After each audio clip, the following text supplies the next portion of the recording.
Pero bago po tayo dumako mga kaniusik sa ating pong issue at mga balita, narito po muna ang ating food for the soul and food for the spirit.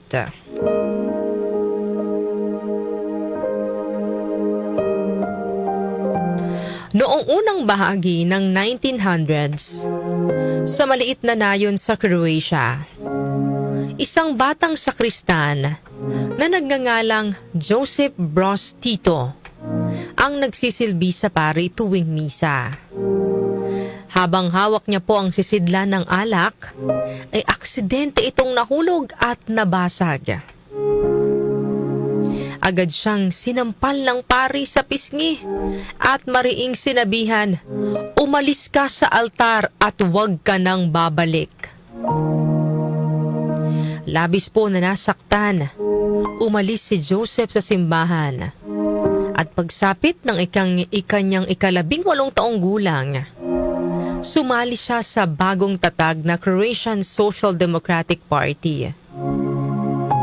Noong World War II, binago po ni Joseph ang kanyang pangalan at naging Marshal Tito. At noong 1945, siya po ang naging komunistang diktador ng Yugoslavia.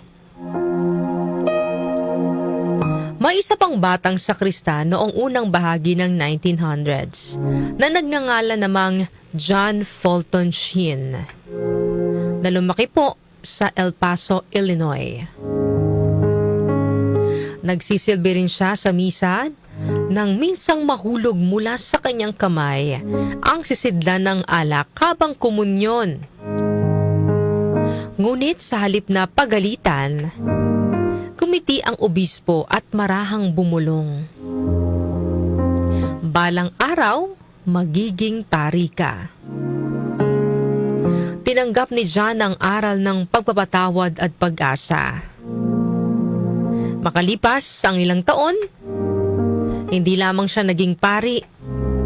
Si Archbishop Fulton Sheen ay naging isa sa mga pinakahinahangaang mangangaral sa radyo at isa sa pinakamaimpluwensyang religious authors sa Amerika.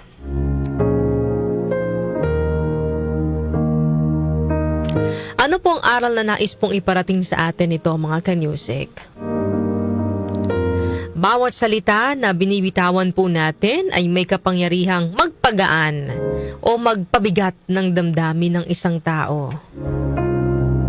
Ang mga salita natin ay kaya makapag-motivate o makapag-demoralize ng isang tao. May mga pagkakataon pa nga mga kanyusik na mas matagal pang humilom yung sugat na dala po ng masasakit na salita na ating nabitawan kaysa po sa pisikal na sakit. Kaya mahalagang matutunan nating maging maingat, mapanuri at responsable po sa ating pananalita. Hanggat maaari, huwag po tayong magpadala sa matinding emosyon dahil sa mga ganitong pagkakataon, madalas nagiging padalos-dalos po tayo at hindi po natin na pag-iisipang mabuti yung mga binibitawan po nating salita. Kapag po tayo ay nasa gitna ng galit, lungkot o kaya ay matinding frustration, maaari pong nakakapagsalita tayo ng mga masasakit na salita na hindi na po natin mababawi kahit pa humingi tayo ng paumanhin. Kahit pa humupa na yung emosyon at ma-realize mo na hindi mo naman pala talaga minimin yung sinabi mo doon sa isang tao. Kahit mag-sorry ka, tapos na no? Nakasakit ka na ng damdamin, hindi mo na mababawi yung sakit na naidulot noon doon sa tao. Kaya mahalaga mga kanyusik yung pagpipigil sa sarili. Sa halip na magpadala po sa bugso ng damdamin, piliin po nating mag-isip muna.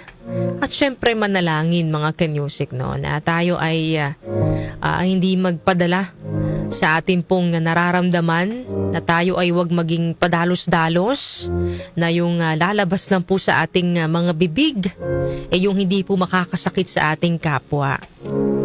Hanggat maaari sikapin po natin na yung mga salitang ating pong bibigkasin ay magdudulot po ng maganda sa ating kapwa, magdudulot ng kapayapaan at pag-unawa. No, sa halip po na pagmumuna ng sakit at yung pagkasira ng relasyon sa iba. Sabi nga po sa Proverbs chapter 15 verse 1, a gentle answer turns away wrath, but the harsh words stirs up anger. Yan po ang ating food for the soul and food for the spirit ngayong araw po ng Wednesday.